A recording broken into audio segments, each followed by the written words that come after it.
Smart Tech avec BNP Paribas. Retrouvez des entreprises et des projets innovants.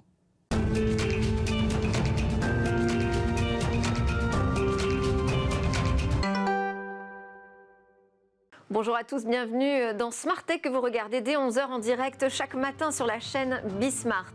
Le jeudi, vous savez, on va faire un grand débrief de l'actu, mais avant, j'ai une invitée qui va venir nous parler des données de santé ou peut-être de la fin du secret médical. Comment nous semons nos informations les plus précieuses et pourquoi elles sont si convoitées. Voici le sous-titre de l'ouvrage publié donc par Coralie Lemke. Ce sera son interview dans quelques instants.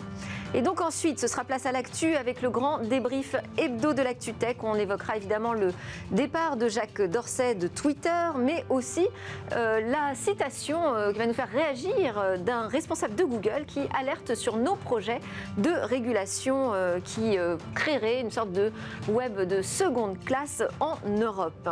Et on évoquera enfin la proposition de la Commission européenne pour protéger sur les réseaux le débat politique et l'intégrité des élections. Voilà parmi les sujets du débrief aujourd'hui. Enfin, on retrouvera notre rendez-vous avec le monde du libre et un sujet que je n'ai vu encore nulle part ailleurs. On va parler d'un projet d'envergure en ce moment même qui se tient en Chine. 2000 personnes sont embauchées à Wuhan pour créer le système d'exploitation souverain chinois. Ce sera donc un système open source. On conclura Smart Tech aujourd'hui par notre zoom sur une innovation pour changer demain. Il y a tout juste une semaine, un Londonien a reçu un œil imprimé en 3D. C'est une grande première mondiale. Mais tout de suite, donc, c'est l'interview de Coralie Lemke. On va parler données de santé et mort du secret médical.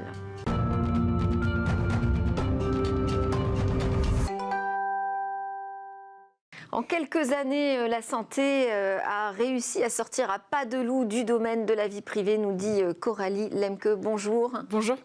Alors c'est vrai que nos données de santé, jusqu'ici, ne s'appelaient pas des données de santé, c'était des informations très personnelles, voire intimes, qui étaient entre les mains des professionnels de santé et qui sont désormais passées la moulinette de la digitalisation et donc passées entre les mains de géants du numérique. Alors vous êtes journaliste pour Science et Avenir et là vous avez publié votre premier ouvrage, Ma santé, mes données, aux éditions Premier Parallèle. Quel a été le moteur pour écrire ce livre? Est-ce que c'est justement ce nouveau passage de nos données de santé à la moulinette du numérique qui vous a fait réagir ou une actualité en particulier? Non, c'était précisément ça. En fait, je suis rentrée sur ce sujet par le scope des avancées dans la médecine grâce à l'amas de nos données de santé qui vraiment passé j'aime bien dire le peigne fin des algorithmes permet vraiment de faire avancer la médecine et de dessiner la santé. On dit souvent la santé de demain, mais c'est déjà la santé d'aujourd'hui. C'est vrai. Et alors, d'ailleurs, ça, c'est le point positif qu'on retrouve dans votre ouvrage aussi. C'est les progrès qui sont déjà aujourd'hui présents, mais qui sont encore plus annoncés demain vers une médecine prédictive, davantage personnalisée grâce à l'amas de data, mais aussi aux nouveaux algorithmes qui sont capables de mieux traiter ces informations. Donc ça, c'est la partie positive. Mais vous dites qu'il y a un revers de la médaille.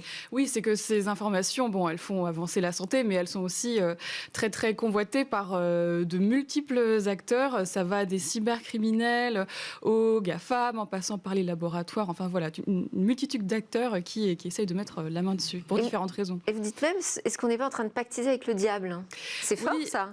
Ce qui est certain, c'est que cette espèce de triangle qu'on avait à l'époque entre notre médecin, peut-être l'assurance maladie qui était chargée de rembourser les soins, qui était un peu le garant du secret médical, commence à être mis à mal aujourd'hui. Alors ça ne veut pas dire qu'il ne faut plus aller chez le médecin, qu'il faut plus se confier à lui, mais il faut avoir conscience de ce risque et que nos données de santé sont vraiment convoitées. Alors pour le prouver, vous racontez des histoires. Vous commencez par celle d'un étudiant finnois qui a commencé à consulter un psy à l'âge de 16 ans. Et puis sa vie s'est poursuivie tout à fait normalement jusqu'au jour où il reçoit un mail. Voilà, il reçoit en fait une demande de rançon puisque toutes ces années de consultation avaient été transcrites par son médecin de façon tout à fait classique dans un logiciel qui a été piraté. Et donc, il y a plus de, je crois que c'est 30 000 personnes qui ont reçu un rançongiciel menaçant de dévoiler ces informations tout à fait privées, puisque avec son médecin, il abordait des sujets très intimes, la santé mentale, la santé psychologique. Et voilà, un jour, on se retrouve au pied du mur. Son rapport avec ses parents, avec la drogue. par exemple, voilà. Et donc, un jour, on se retrouve avec ce genre de mail et on n'a pas le choix. Faut-il payer ? Faut-il, voilà. Et alors, parce que cette histoire, elle est intéressante parce que ça permet aussi de se poser la question de quelles données on parle quand on parle des données de santé, finalement. Alors, c'est extrêmement vaste. Ça va de la correction de mes lunettes à une imagerie médicale, un résultat de laboratoire. Ça peut être un simple passage en pharmacie quand on sort sa carte vitale. Enfin, voilà. Les données de santé, comme le définit la CNIL, c'est toute information qui donne une information sur donc mon état de santé passé, présent ou futur. Donc vraiment, c'est extrêmement vaste. Et la grosse problématique, en fait, c'est le stockage de ces données. Oui, tout à fait. En fait, ces données de santé sont de plus en plus massives. Entre 2013 et 2020, la masse de données de santé dans le monde a augmenté de 15 fois. Donc, et ça a vocation à aller encore plus grand. Donc, il faut trouver des solutions qui permettent de stocker ça en toute sécurité, puisque ce sont des données sensibles par définition. Et alors, vous nous parlez d'un projet très français qui s'appelle le Health Data Hub, comme son nom ne l'indique pas d'ailleurs. Donc, un hub qui rassemble l'ensemble des données de santé des Français. Alors là, je trouve que vous y allez un peu vite sur le Health Data Hub. C'est-à-dire, vous le décrivez déjà comme un immense amas d'informations. La France a choisi de donner les clés à Microsoft et notre pays a perdu la main sur les données de santé de ses citoyens. Alors, il faut rappeler que on l'a pas encore tout à fait perdu quand même. On est en train de la récupérer puisque le gouvernement est en train de vraiment rétro-pédaler. Olivier Véran a fait paraître un décret au journal officiel il y a un an qui interdit vraiment que toute donnée de santé sorte d'Europe, parce que c'était ça en fait la problématique avec Microsoft. Comme c'est une entreprise américaine, elle répond aux lois américaines qui stipulent qu'on peut transférer des données. Outrepasser en tout cas les lois nationales ou européennes. Ou en tout cas voilà, le RGPD, le Règlement général de la protection des données qui protège nos données de santé. Et ces deux dispositifs allaient complètement à l'encontre l'un de l'autre. Et voilà, maintenant Olivier Véran s'est engagé à sortir de cette solution avec Microsoft à d'ici horizon 2 ans. Voilà, 2022 exactement. Après, reste à savoir si ce sera tenu, puisqu'entre-temps on va avoir une élection présidentielle. Oui. Mais là où je dis que vous y allez un peu vite, c'est quand même il faut rassurer les Français. Pour l'instant, aucune des données du SDN, donc qui était le protecteur, le garant de toutes les données de santé des Français, n'a encore été transférée dans ce Health Data Hub. Non, alors le Health Data Hub a été mis en place, donc faut rappeler qu'il regroupe donc, toutes les données de l'assurance maladie. Qui pour l'instant ne les a pas données, puisqu'elle a engagé une requête. Oui. Voilà, donc pour l'instant on n'a pas ces données-là. Oui. Enfin, le projet, c'est Et on n'a pas de sécurisation sur qui va les héberger. Non, donc on va dire qu'il est quand même bien mal parti. D'ailleurs, il y a des tribunes qui sont parues dans Le Monde pour dire sauvons un peu ce projet aussi. Oui, d'autant que le but, c'est de faire avancer le bien commun et la santé. Ce qui a été acté, c'est plusieurs projets donc, de recherche pour faire avancer la recherche en oncologie, sur des cancers rares, par exemple, des parcours de santé après des insuffisances cardiaques. Donc c'est vraiment des choses qui pourraient nous bénéficier à nous. Voilà, et à la recherche nationale. Alors, on a quand même derrière, pas derrière ce Health Data Hub, mais derrière cette quantité de données de santé qui sont aussi prélevées, pas seulement chez le médecin ou dans les hôpitaux, mais aussi à travers des objets connectés, ce spectre des GAFAM. Oui, tout à fait.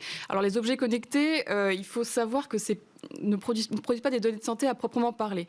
Un nombre de pas, des heures de sommeil traquées par une appli, par exemple. Enfin, son électrocardiogramme. Voilà. Le pouls. Ouais. Ça, c'est a priori pas considéré comme des données de santé quand c'est généré par ce genre d'appareil, sauf quand elles sont croisées avec d'autres données. Oui. Donc, imaginons, je sais pas, je fais 2000 pas par jour. Bon, c'est pas énorme, mais ça dit pas grand-chose de ma santé. En revanche, si on sait qu'en plus, j'ai une glycémie assez élevée dans le sang, on peut se dire peut-être qu'elle va développer un diabète, peut-être qu'elle n'est pas très active, etc. Là, ça devient une donnée de santé aux yeux de la CNIL, en tout cas. Et donc, vous dites, avec tout ça, est-ce qu'on n'est pas en train de mettre en danger le secret médical ? C'est-à-dire, il est sur sa fin, il est peut-être déjà mort, ce secret médical, qu'en pensez-vous ? Non, je n'irai pas jusque-là, mais je dirais que les données de santé sont aujourd'hui vraiment un problème dont il faut se saisir, en tout cas l'impact que ça a sur notre vie privée, parce que les acteurs qui s'y intéressent sont vraiment de diverses natures. Là, on parle beaucoup des GAFAM, mais il y a aussi les cybercriminels qui vraiment... les attaques sur les structures de santé ont explosé, notamment avec le Covid, c'est plus 475%, c'est énorme. Et ça, vraiment, ça met en péril notre vie privée à chacun. Parce que ça ça cible vraiment aussi bien les grosses structures de santé que les plus petites. Donc tout le monde. En fait, voilà. les cyberattaquants s'attaquent aux institutions les plus vulnérables et qui sont sous les feux des projecteurs de l'actualité, Tout à fait. puisque ça permet de piéger plus facilement les internautes. Vous évoquez, on l'a dit, aussi les progrès très importants, fulgurants même en recherche médicale et scientifique avec l'apport de ces données du machine learning. Tout ça, ça veut dire qu'il y a un Eldorado économique quand on parle du spectre des GAFAM. Ils ne sont pas juste là pour collecter des données, pour vendre des montres connectées. Ça va bien au-delà. Non, bien sûr. Et puis alors, c'est vrai que la santé, c'est pas leur cœur de domaine, mais ils ont quand même vraiment un rôle à jouer là-dedans, les GAFAM, par leur puissance de frappe sur le plan algorithmique, quoi. J'ai bien donné l'exemple de Google qui s'était allié à l'université de Cambridge et qui a permis de mettre au point un algorithme plus performant que les oncologues dans la détection de cancer du sein sur des mammographies. Donc ça, vraiment, en plus, c'était pas la première fois que Google excellait là-dedans. L'année d'avant, en 2019, c'était le même principe avec le cancer du poumon. Donc vraiment, il y a des choses à faire. Merci beaucoup Coralie Lemke, journaliste pour Sciences et Avenir et donc auteur de Ma santé, mes données chez Premier Parallèle. Avec cette question, est-ce qu'on peut encore donc stopper l'hémorragie de nos données et faire survivre ce secret médical? On enchaîne dans Smart Tech, on va parler de l'actu avec le grand débrief hebdo.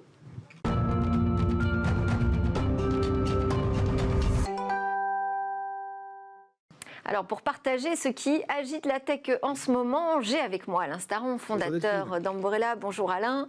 Et puis, nous sommes connectés aussi avec Fabienne Billa, qui est conseillère en communication et stratégie numérique en visio. Bonjour Fabienne. Bonjour Delphine, merci pour cette invitation. Bonjour Alain. Eh ben avec plaisir, je suis impatiente de vous entendre réagir donc, à l'actu que j'ai mis dans mon viseur cette semaine. Alors on va commencer avec un tweet, je le cite, pas sûr que quelqu'un en ait entendu parler, mais j'ai démissionné de Twitter. Alors évidemment c'est signé Jacques Dorsey, cofondateur du réseau social, qui annonce ainsi, publiant aussi la lettre de démission, qu'il quitte son poste de directeur général pour se consacrer notamment à son autre activité, son autre entreprise dans les paiements Square. Quelle est votre réaction? On va commencer en plateau, allez. En façade, c'est parfait. Une boîte doit vivre sans son fondateur, doit survivre à ses fondateurs, etc., etc. Donc, vive les équipes et donc empowering the team. Donc, yes. Ça, c'est vraiment très, très bien. Et puis, alors, voilà, il dit pas trop. Enfin, il faut chercher un peu pour dire ce qu'il va faire sur Square, qui se lance dans le Bitcoin, etc. Dans les cryptocurrencies, pardon.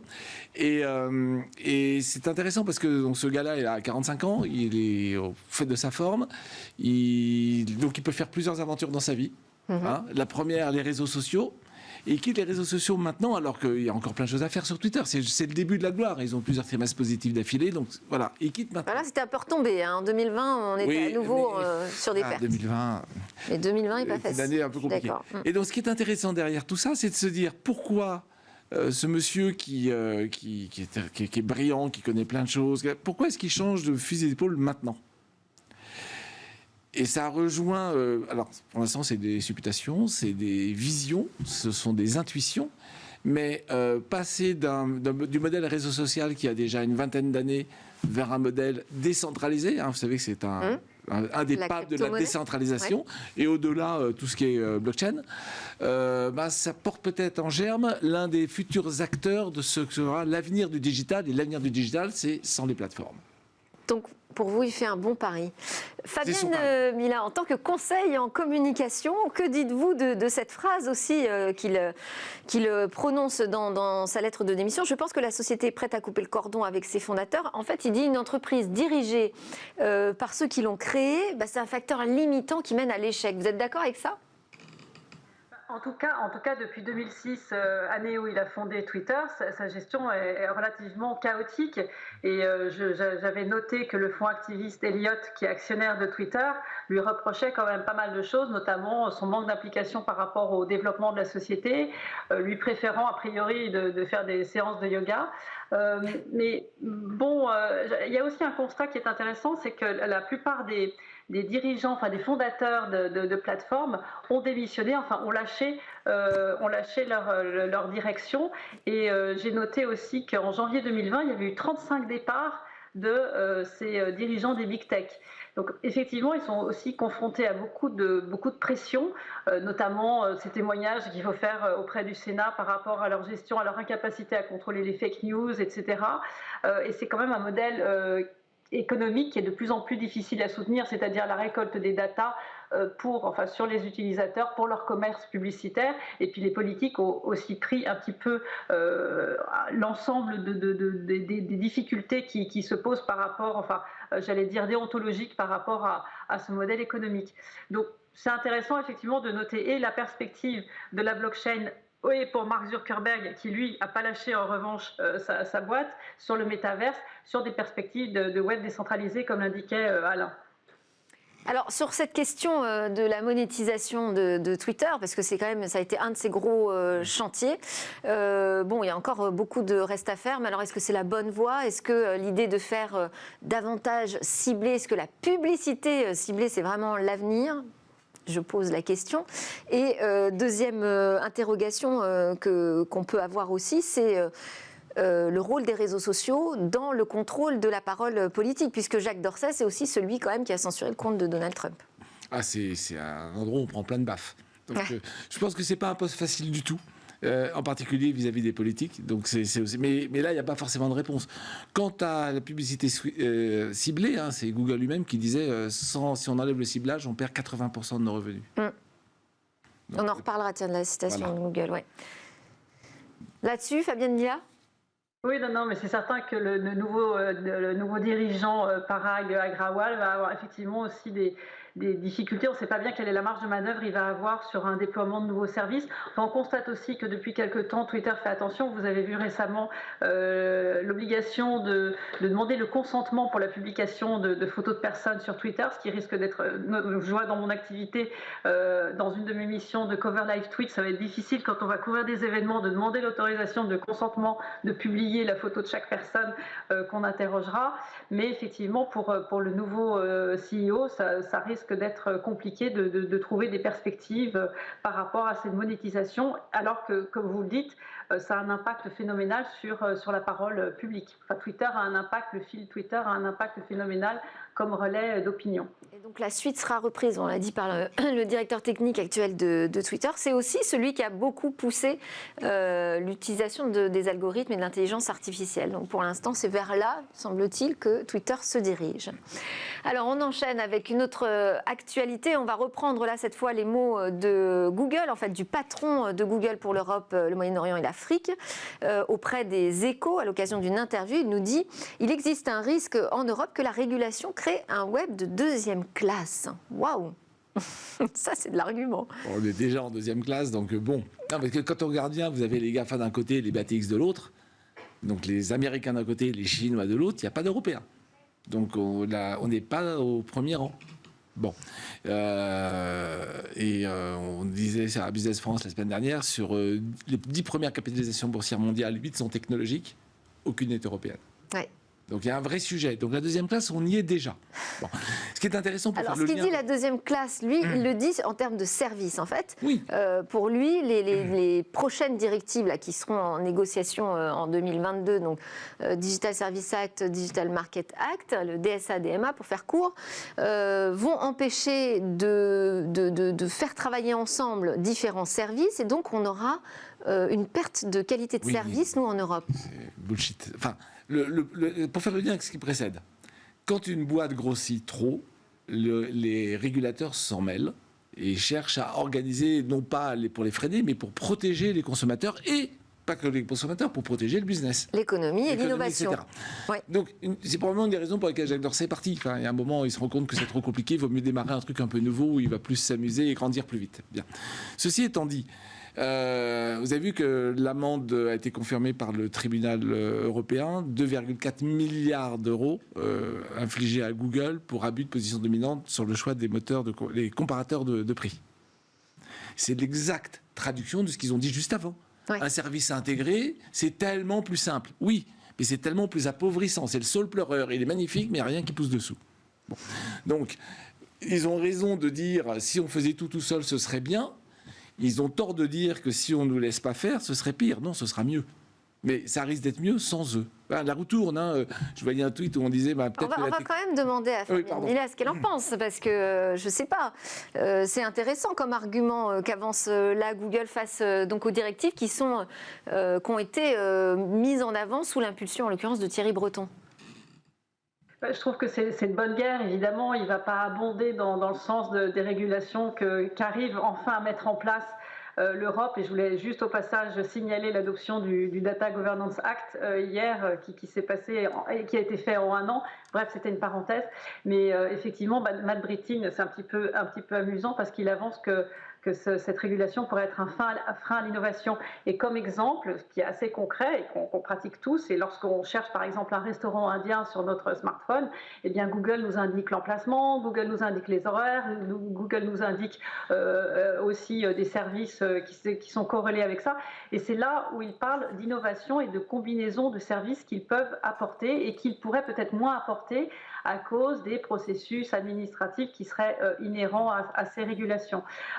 Il y a un autre chiffre qu'il avance, et là je suis un petit peu dubitative, en disant qu'il y a moins de 30% des recherches pour un produit, pour une location, une réservation de vol, etc., qui commence par Google. Alors, je ne sais pas ce qu'en pense Alain Staron. Moi aussi, ce chiffre m'a étonné. Non, aujourd'hui, on ne le voit pas encore trop parce qu'il n'est pas encore monté très haut dans le ranking des premiers plateformes de publicité au monde, mais c'est Amazon. C'est-à-dire que maintenant, la recherche de produits, on la fait directement sur Amazon, et Amazon vend le placement dans son moteur de recherche. Ce n'est pas encore très visible, mais le duopole Google-Facebook devient un trio. Google, Facebook, Amazon. Et que Google fasse 30% dans un monde à 5, moi je trouve ça pas mal du tout.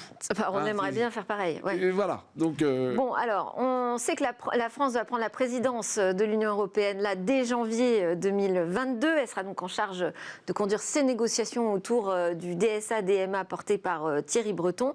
On verra si cet argument a porté ou pas à ce moment-là. Juste pour continuer, et je rebondis sur le avant, pour conclure, pardon, oui. Le modèle qu'ils mettent en avant, c'est l'intégration verticale. Si tout est chez moi, tout se passe bien.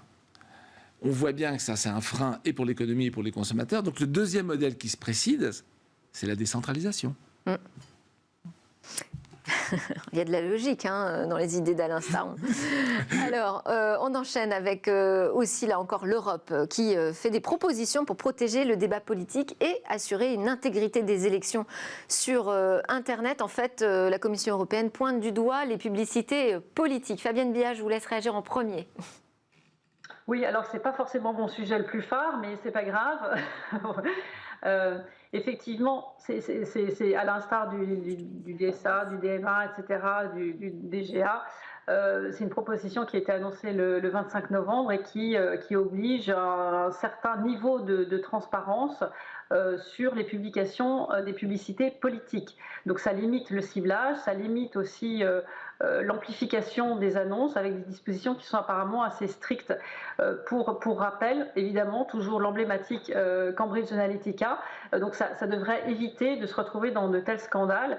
Je rappelle que ça avait utilisé 87 millions d'utilisateurs de Facebook pour orienter une partie des utilisateurs de Facebook, c'était pas massif, mais une partie des utilisateurs de Facebook sur des avis politiques. Ce qui est intéressant, je trouve que là, ça marche aussi bien sur le online que le offline. Donc, c'est toujours le même constat de toute façon auprès des plateformes numériques, c'est-à-dire qu'elles prospèrent avec cette publicité ciblée, et puis ça permet d'encadrer finalement les dérives. Oui, on pourrait presque s'étonner que ces mesures ne soient pas déjà mises en œuvre finalement, parce qu'il s'agit d'être plus transparent, d'indiquer qu'il s'agit bien là de publicité politique. Il s'agit aussi de demander l'accord explicite de l'Internet. Enfin, quoi de neuf, j'allais dire là. Oui, et en plus, ce n'est que, à mon avis, le premier étage de la fusée. On vient d'un monde où les contenus étaient linéaires. Vous avez le choix entre quelques chaînes. Et donc, c'était assez facile pour le législateur de chronométrer le temps de parole de chacun et de s'assurer que chacun ait les mêmes chances de parler. Donc, pour nous, consommateurs, qu'on ait la chance d'être exposés à l'ensemble des messages pour faire des choix éclairés. Sur le web, vous allez là où vous avez envie d'aller, là où votre fibre penche. Et donc, du coup, vous pouvez passer à côté de plein de choses, surtout si les messages sont poussés par la publicité. Ce qui est intéressant, mais on le sait déjà. Il y a la question quand même du ciblage, parce que là-dessus, c'est intéressant. Alors justement, donc, entre 2016 et 2020, les dépenses publicitaires de Clinton et Hillary Clinton versus Biden et de Donald Trump ont été multipliés par 2. Ils ont dépensé chacun en 2020 autant qu'ils avaient dépensé à 2 en 80 millions de dollars en 2016 et 100 millions chacun en 2020. Le ciblage était un peu plus fort chez Joe Biden, qui a privilégié les femmes à 60-40 contre un Trump qui a fait du 50-50. Bien. Quand vous mettez de l'argent, forcément, vous êtes plus exposé. Et donc, si on veut faire le parallèle avec ce qui se passe aujourd'hui sur l'égalité du temps de parole, il faudrait, et c'est pour ça que je pense à l'étape suivante, il faudrait aussi gérer les dépenses publicitaires pour s'assurer que chaque candidat ne dépense pas plus, lui et tout son écosystème. Donc, et c'est ça qui manque encore, mais qui est probablement la prochaine étape. Une fois qu'on voit bien qui dépense quoi, on voit bien l'argent, comment on peut manipuler les foules. Maintenant, quant au ciblage, le ciblage, ils veulent le limiter, enfin, ils veulent le concentrer, enfin, éviter. Ils veulent l'interdire, en fait, sur le caractère sensible des données, voilà, à savoir l'origine ethnique, la religion, orientation sexuelle. Voilà. Très bien. Très bien. En fait, en même temps, le ciblage, si aujourd'hui c'est l'immense majorité des publicités, c'est que ça marche bien et ça vous donne un message qui vous parle mieux. Et que dire d'autre que c'est ça qui est efficace et donc l'interdire paraît compliqué. Partout, d'ailleurs, ils le feront que sur les données sensibles. Ce qui me paraît plus embêtant, c'est quand vous allez tracer les origines des gens qui font la publicité, avec un référent européen si ça vient de l'étranger. Oui. Comment vous allez faire, d'abord pour n'oublier personne, et puis après pour mettre le holà. C'est parce que c'est... Alors justement, Fabienne Dia, ce qu'ils disent, c'est que il faut instituer des amendes, en fait, alors proportionnelles en fonction des types de campagnes, mais qui soient suffisamment dissuasives. Est-ce qu'avec cette arme, l'Europe peut s'en sortir ? On a le retour du RGPD, par exemple, avec, je n'ai plus mon temps, mais est-ce que c'est... je recherche mes notes, 1 milliard d'euros de sanctions pour le RGPD avec 9 indications juridiques, 9 décisions juridiques. Bon, c'est clair que c'est pas l'incitation, enfin c'est pas la sanction financière qui fait bouger les comportements fondamentalement et des dirigeants de grande efficacité pour l'instant. Non. En revanche, je voulais ajouter une chose, c'est qu'il y a quand même aussi une concentration des médias, c'est-à-dire que 90% des médias sont détenus par 9 milliardaires, entre les mains de 9 milliardaires, et on peut aussi s'inquiéter aussi de cette concentration, c'est-à-dire ils agissent forcément en fonction, ils influent forcément sur la ligne éditoriale, sur le choix des journalistes, etc., plus ou moins un peu ou prou, mais c'est quand même une concentration qui est aussi conséquente, et je ne sais pas si ça va être également mis dans le package de la régulation. Il faut aller avec la régulation sur les fake news. Oui, absolument. Parce que si vous mettez beaucoup d'argent pour un truc... Alors, il y a quand même un point important qu'on n'a pas signalé, c'est que tout ça, c'est pas pour les élections présidentielles françaises, parce que alors, on en est au stade des recommandations, ça doit passer encore au Parlement européen, à la Commission européenne. Alors, l'objectif, c'est plutôt de boucler le texte, je crois, c'est 2023, avec une mise en œuvre qui arriverait en 2024, donc plutôt pour les prochaines élections européennes. On espère que ça ira plus vite sur les fake news. Donc ça va être le Far West chez nous. Alors, on enchaîne et on termine même avec votre regard, Alain, sur l'actu. Vous, ce qui vous a frappé, c'est notamment l'autorité de la concurrence britannique qui bloque le rachat de Jiffy. Ça va exactement dans le même sens. En Angleterre, les Anglais passent 75% du temps sur leurs réseaux sociaux sur l'environnement Facebook. Facebook, Instagram, Twitter, WhatsApp. Ouais. Bien. Point numéro 1. Et point numéro 2... le Facebook fait à lui tout seul la moitié de la publicité numérique en chiffre d'affaires en Angleterre. Et Jiffy, c'est quoi? Jiffy, je le dis en français, c'est une plateforme qui crée des gifs et qui invente des formats publicitaires très originaux sur les gifs. Et Facebook, Meta, l'a acheté l'année dernière, sans rien dire à personne. Il y a eu déjà les Anglais ont fait une première remarque, et puis là maintenant ils viennent de l'interdire. Pourquoi? Parce que intégration verticale, des réductions de l'innovation et consolidation du secteur dans les mains des mêmes autour du marché publicitaire. Donc on est exactement dans la même logique. Le régulateur se saisit des entreprises qui sont maintenant dominantes et limite leur évolution, d'où le souhait de certains de partir. On a la même chose en Chine. les Chinois, l'équivalent en Chine, vient de mettre 49 amendes, dont la moitié rien que sur Tencent et Alibaba. Bon, c'est des toutes petites amendes, mais c'est pour Alibaba, parce qu'ils avaient acheté Autonavi, qui est une boîte qui fait de la navigation, limitation de la concurrence, et Tencent, ils avaient acheté China Medical Online. Donc là, on commence à retoucher le secteur de la santé, etc. etc. Fabienne, il y a une réaction là-dessus sur ces procès antitrust là, qui se multiplient et cette décision britannique qui est très forte et qui, je crois, met plutôt Zuckerberg très en colère d'ailleurs.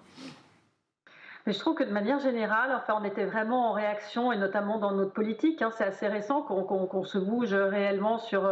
je pense au boulot d'Olivier Sichel avec Margrethe Vestager depuis 2017 sur la régulation des GAFA. On a été un peu lent et en réaction, et je trouve que quand même, on pourrait souligner ces réussites de cohésion, notamment avec le DSA et le DMA, et les 27 États membres qui sont enfin fédérés, et enfin, on a l'impression d'avancer et de cadrer un petit peu tout ça. Ensuite, j'aimerais citer L'art de la guerre de Sun Tzu qui indique pour moi, ce qui serait bien, c'est quand même d'arriver à soumettre l'ennemi sans combat, sans sanctions, etc. Mais que déjà dans nos comportements collectifs et individuels, on soit un petit peu plus acculturés sur nos usages des réseaux sociaux d'un côté, et puis de l'autre côté, ce que les plateformes en font comme business. Donc je pense qu'un jour, on va arriver à l'origine, à la genèse de nos comportements, de façon à ne plus avoir à sanctionner systématiquement avec des amendes qui, clairement, n'impactent pas complètement ces plateformes. Merci beaucoup pour vos analyses à tous les deux. Fabienne Billa, donc conseil en communication, en stratégie, et Alain Staron, le fondateur d'Amborella. Juste après la pause, merci à vous. Juste après la pause, on se retrouve pour parler du monde du libre avec une actu, je pense que vous n'avez lu nulle part ailleurs.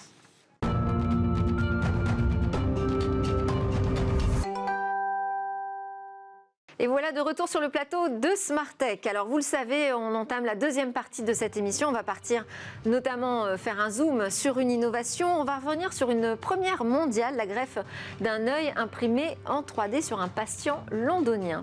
Mais d'abord, donc c'est l'heure de notre rendez-vous avec le monde du libre, avec Jean-Paul Smets, PDG de Rapid Space. Bonjour Jean-Paul. Bonjour.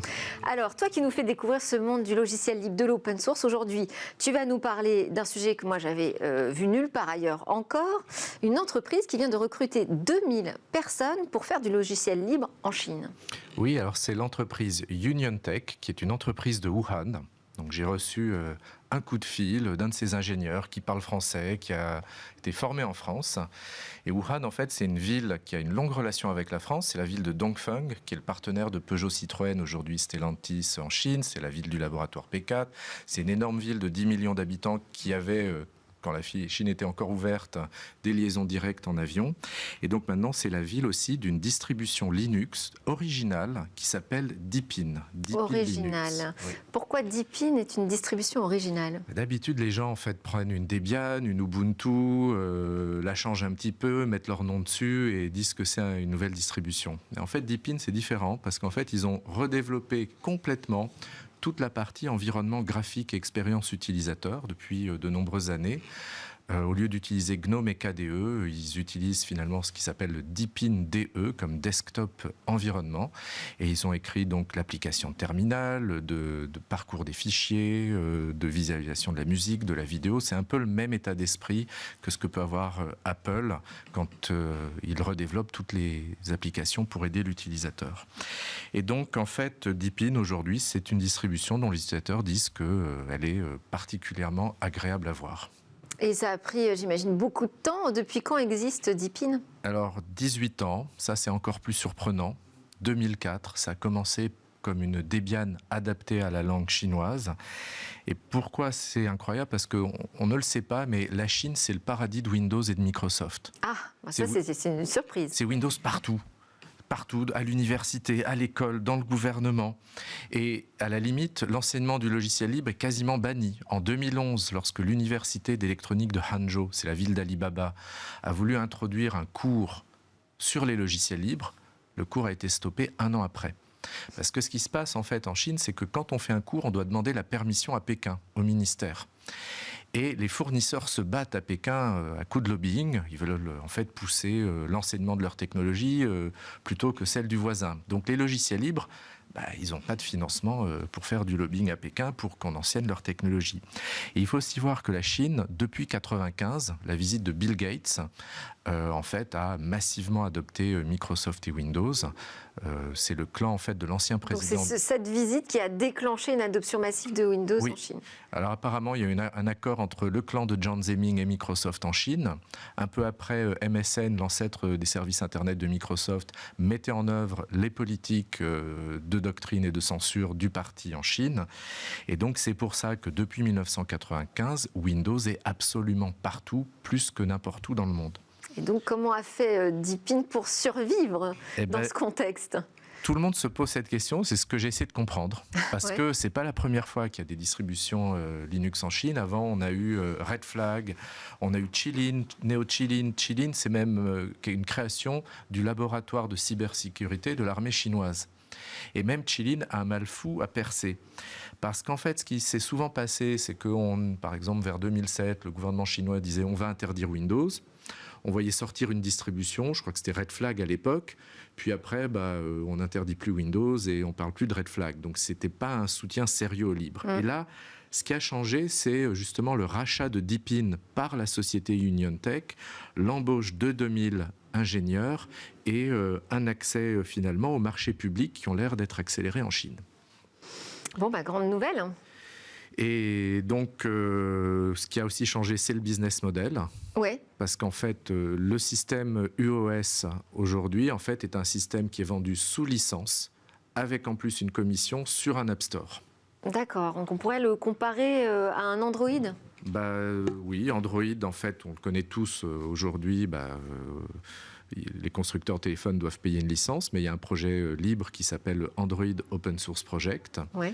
Donc on est vraiment dans le même état d'esprit où il y a un projet libre qui est Deepin, un projet propriétaire qui est UOS. Ça va même plus loin puisqu'en fait, dans UOS, on n'a pas le mot de passe de route. C'est-à-dire qu'on ne peut pas modifier l'environnement, on ne peut pas installer ses propres applications, il faut passer par l'App Store, exactement comme dans un iPhone avec iOS. C'est un modèle de contrôle total technique et commerciale de la distribution. Et ça ne gêne pas les constructeurs, ils sont prêts à accepter ces conditions? Eh bien, seul UOS supporte correctement les processeurs chinois. Parce qu'en fait, il y a quelques années, le président Xi Jinping a dit on ne veut plus d'Intel, on ne veut plus de Windows, parce qu'on pense qu'il y a un risque en termes de sécurité pour le gouvernement chinois. Donc le gouvernement chinois passe commande d'ordinateurs avec des processeurs, alors on ne connaît pas encore leur nom beaucoup en France, mais c'est Phytium, Sunwave, Jiaoxin, Longsun, qui sont des microprocesseurs fabriqués en Chine. Et la seule distribution qui les supporte correctement, il se trouve que c'est UOS de UnionTech. Donc il n'y a pas le choix. Et pour en fait répondre au marché public chinois aujourd'hui, c'est 3 millions de PC par an. Eh bien, 3 millions de PC vont être produits par des constructeurs chinois qui vont payer 50 € sur chaque PC à UnionTech, qui se retrouve comme ça à la tête de 150 millions d'euros de budget par an pour payer ces 2000 développeurs et assurer à la Chine aujourd'hui une souveraineté numérique complète sur le poste de travail entre la déclaration du président suite aux disputes avec Trump il y a 3 ans et aujourd'hui. Il n'a fallu que 3 ans pour atteindre la souveraineté. Donc cet exemple va permettre de voir comment aujourd'hui un OS libre, open source, peut permettre à un État d'installer une souveraineté logicielle. À condition d'utiliser les commandes publiques pour créer le marché, qui finance l'entreprise, permet d'embaucher en Chine 2000 développeurs.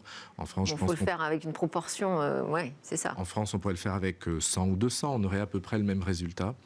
Et il se trouve qu'on a en fait déjà les constructeurs de matériel, les constructeurs de processeurs. Tout existe en Europe si on voulait faire la même chose. Merci beaucoup Jean-Paul Smets pour cette info sur la souveraineté numérique qui se crée en Chine à base d'open source. Jean-Paul Smets, je rappelle que vous êtes PDG de Rapid Space. À suivre dans Smart Tech, je vous l'ai dit, c'est notre zoom sur l'innovation. On va parler d'un œil imprimé en 3D.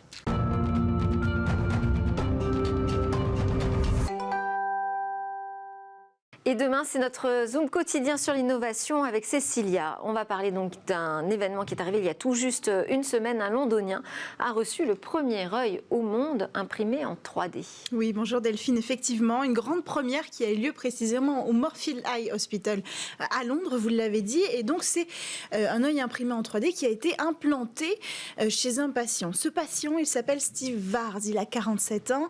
Il est anglais et il a perdu son œil dans son enfance.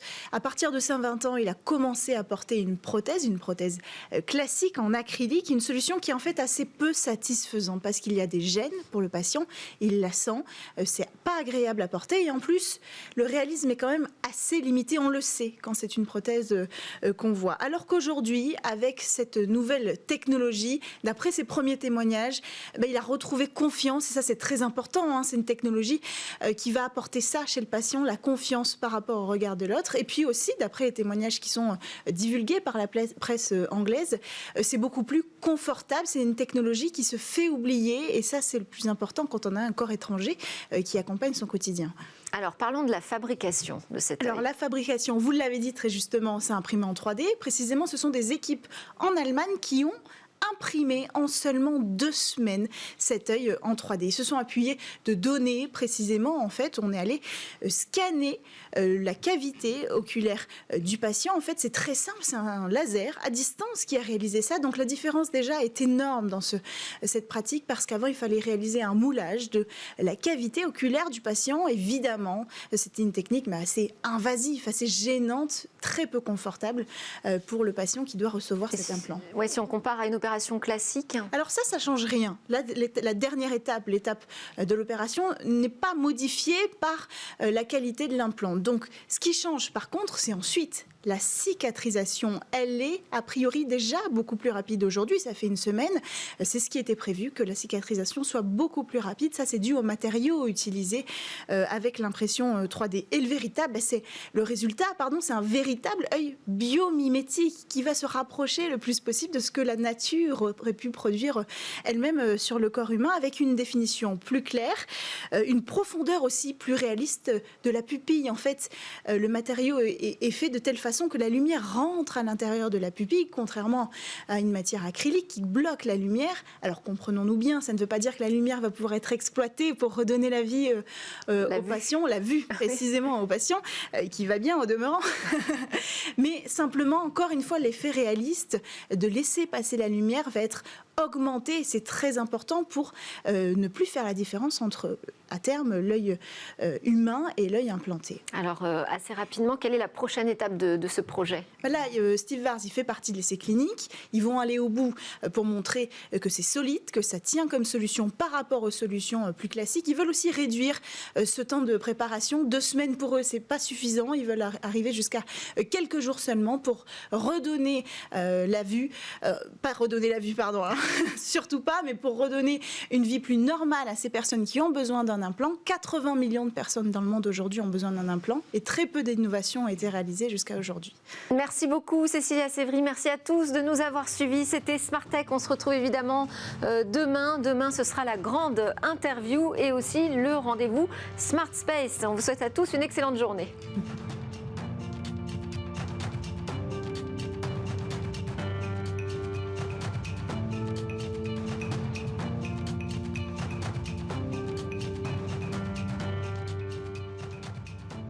Smart Tech avec BNP Paribas. Retrouvez des entreprises et des projets innovants.